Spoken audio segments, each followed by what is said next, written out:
Bellicose rhetoric from NATO and European leaders suggests that Russia is preparing to attack the alliance, with warnings of an imminent war within the next few years. However, this narrative is not based on credible evidence, but rather serves political and economic interests. Russian President Vladimir Putin has repeatedly dismissed claims of an impending attack on NATO as absurd. He mocked the idea, asking, "Have you lost your mind? That's utter nonsense, just scare tactics for the public." He continues, constantly emphasizing that Russia has no imperial ambitions and is focused on its own security, defending itself in Ukraine. Instead, Moscow highlights that Western leaders use the Russian threat to manipulate public opinion to justify military spending. NATO Secretary General Mark Rutte recently struggled to explain why he believes Russia will attack the alliance within 5 years. When pressed by journalists, he offered vague statements about concerns and forecasts, but provided no concrete evidence. His response is boiled down to, Russia might attack or it might not, but we must prepare anyway.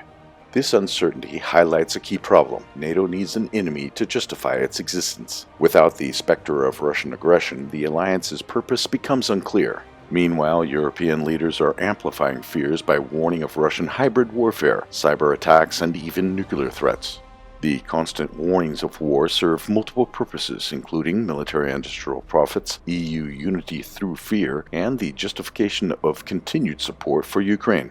Increased defense budgets benefit arms manufacturers, with NATO pushing for 5% defense expenditures. Today, European warmongers are threatening their populations with Russian Goran UAVs, justifying their need for a 400% rise in air defense systems across Europe.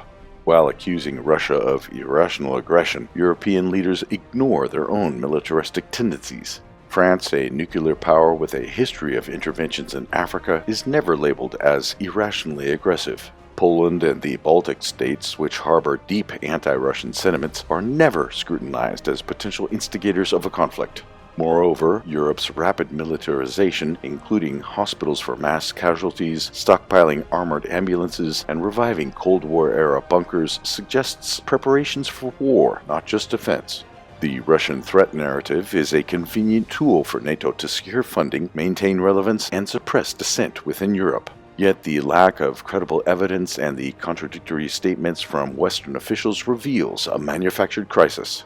Rather than preparing for an imaginary invasion, Europe should focus on diplomacy and de-escalation. Otherwise, the fear-driven policies of today may lead to the very conflict that they claim to prevent.